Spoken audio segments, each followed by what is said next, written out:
The last one that we're going with is the Pac-12 at night. It's not a 10:30 game. It's still an 8 o'clock game, but it's number 18 UCLA at number 15 Oregon State. And what I find most interesting about this game, Dalton, these two teams are kind of like the inverse of each other, because you look at they're both 5-1 right now.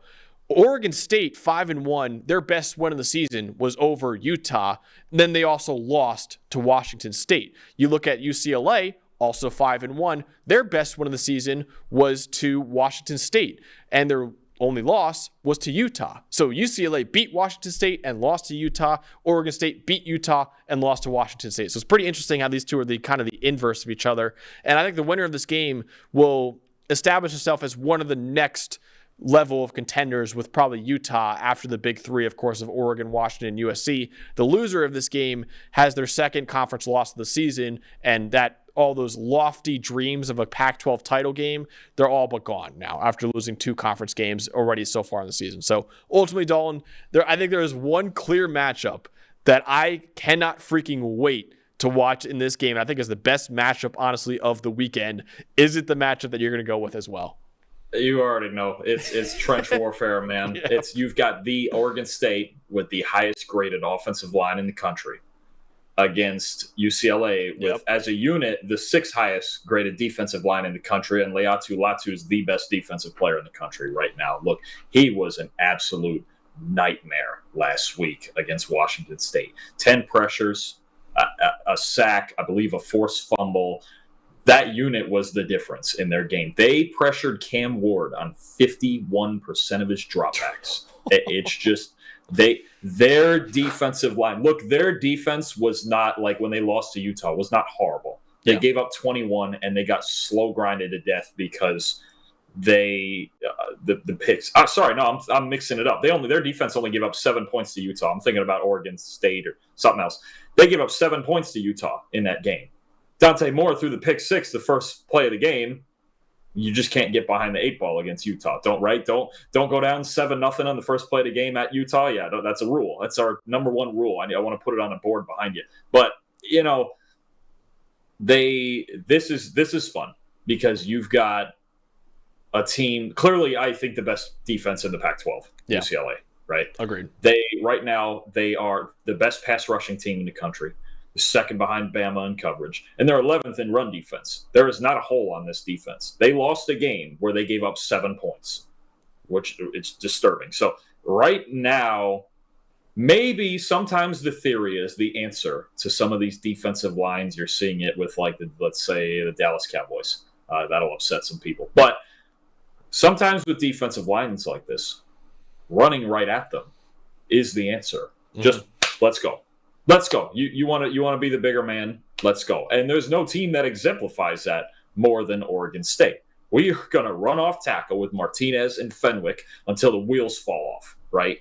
The difference, maybe, we've talked before in past weeks about the inconsistent play of DJ Uiagalelei. So when they beat Utah, Utah's idea was, Let's line up and press man across the board. Let's just make everything flat. And let's see if we can throw over the top. Let's do it.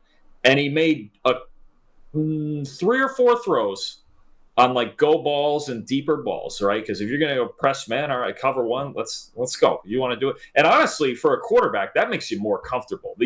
A go ball, people think it's hard. They got to throw it far.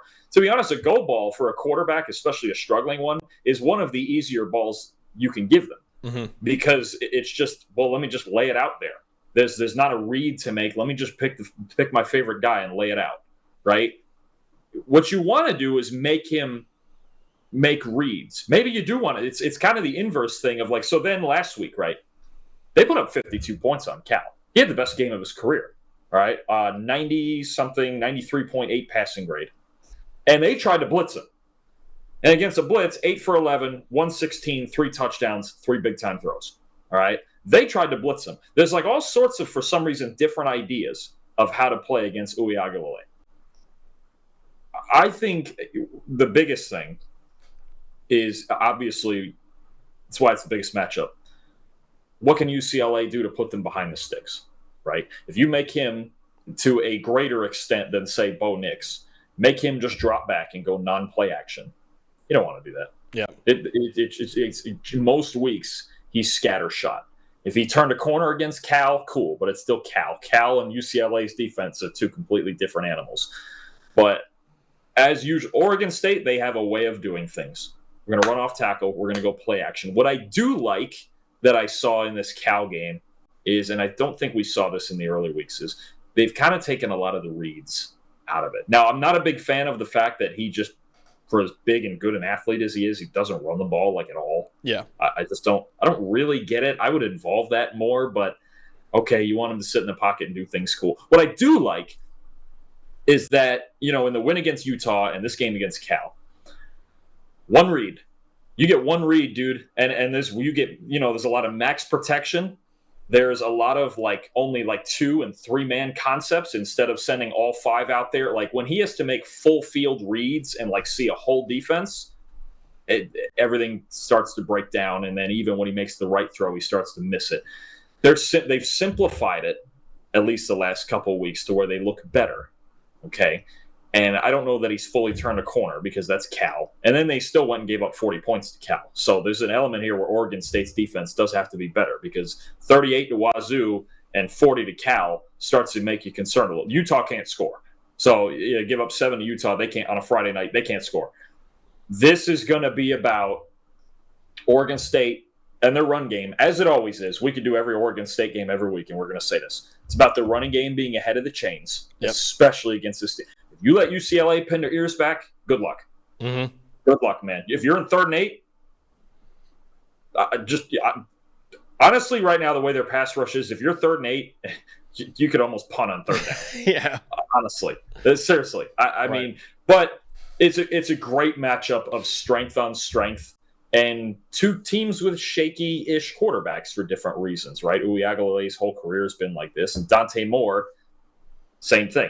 Play action. Deep shots, 3 big-time throws last week, but still a grade in the 50s because it's all over the place. Yeah, he's a true freshman. Yeah, exactly. Both of these teams have a certain way of doing things, and the fact that we get to see this is a low-key, really fun matchup in the trenches. Oh my God, yeah.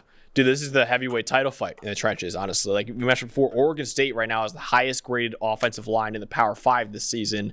Also 3rd in the country in run blocking grade, 9th in the Power 5 with a 14.1% pressure rate allowed.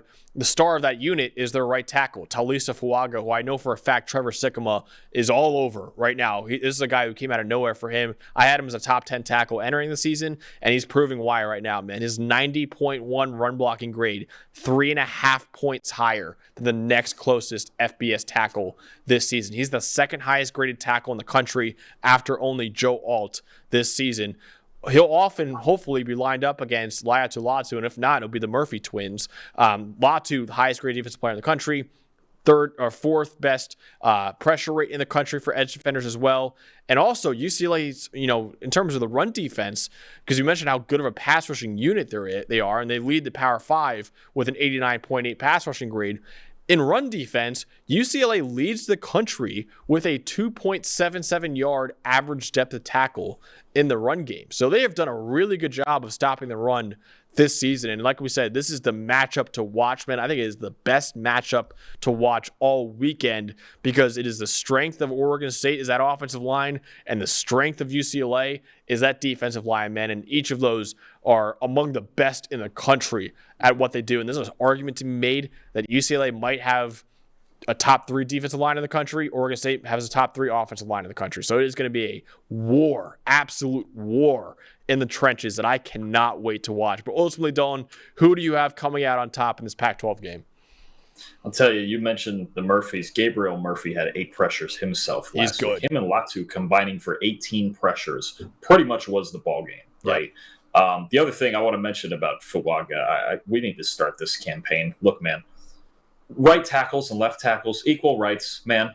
I'm over this thing where people think left tackles are more important than right tackles. No. Fun fact, because I do the rookies piece every week. Check it out every Tuesday morning. Do you know who the highest graded rookie tackle is in the NFL this year is right now? Is not Skoronski anymore, right? He's a guard. He's playing guard. He's playing guard for Tennessee. I did not know that. Okay, who is the highest grade tackle? It's Darnell Wright, Wow. the one right tackle taken in the first round. Huh. I'm gonna go on 15 seconds about this. Tristan Wirfs? I'm over this thing where right tackles are more valuable than left tackles. Listen, Ryan Ramczyk, great player. Lane Johnson should go to the Hall of Fame. I don't know if there's a primary right tackle in the Hall of Fame, and if there's not, Lane Johnson should be the first one. He's just as valuable as anybody in football. Yep. Tristan Wirfs, when he was on the right side for 3 years, was arguably the best right tackle in football. Now he's on the left side, and it's exactly the same. Okay, yeah. I get that switching sides technique-wise is a thing, but there's no reason that if you have an elite right tackle, let's say like Fuaga, okay, and he's that good. Yep. Why is he not a first-round pick? They say right tackle like it's an insult. I'm over this. Mm-hmm. If you have a guy who's a great right tackle, cool. Yep. Like the Bears. The Bears needed a right tackle. They have Braxton Jones. They needed a right tackle. They took Darnell Wright. There's arguments about taking him over Jalen Carter. I get it. But as an offensive lineman, Darnell Wright was the guy they needed. So first of all, I need people on the boat, equal rights for right tackles. I agree. I'm with you. Back to the game. Sorry. I think there's a lot of weird variables in this game, especially the two quarterbacks, right? If Uiagalelei is as good as last week, they can beat a lot of people. They played Cal last week, and Cal, their defense just ain't there. It's just not, right? Right game plan, spectacular. If you're only going to have 25 dropbacks, that's as good as it gets, what Uiagalelei did last. 5 touchdowns, 4 or 5 big-time throws. Best game of his career, okay? Can he do that again? This is not the team you want to do that again against. I also trust UCLA's defense. I don't as much trust Oregon State's defense.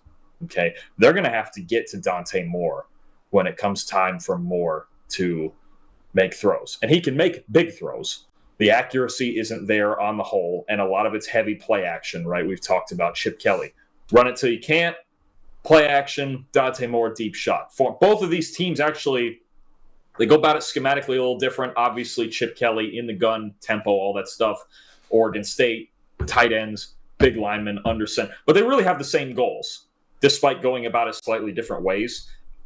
UCLA's defense, I think, to me, is the difference. Oregon State, I think, just has an okay defense, right? Yeah, but again, I've seen them.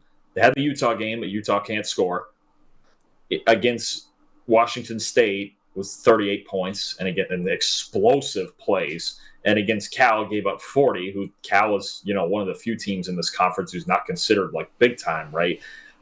I think UCLA has a few more holes to poke. If Oregon State's going to win this game, it's going to be their offensive line just being better. Yep. But I think if you have an even matchup, and UCLA does not get exposed on the back end like that either, not near as often, if at all. No. I mean, Utah didn't expose them deep. I'm just trying to think if the tape I've seen, if I've seen any deep shots on them. I really haven't.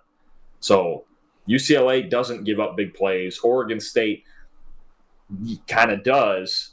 And Dante Moore, if you give him an opportunity, if somebody has a step way down the field, he can get it there. Yep. We've talked about it. He's one of the best deep throwers in the country. Everything underneath is the question mark. Uiagalelei was great last week. He's never really been great 2 weeks in a row. I'm not going to trust it against this defense. This is going to be a fist fight. This is going to be a fun game. Give me UCLA 24-20. Woo. I got UCLA 28-27.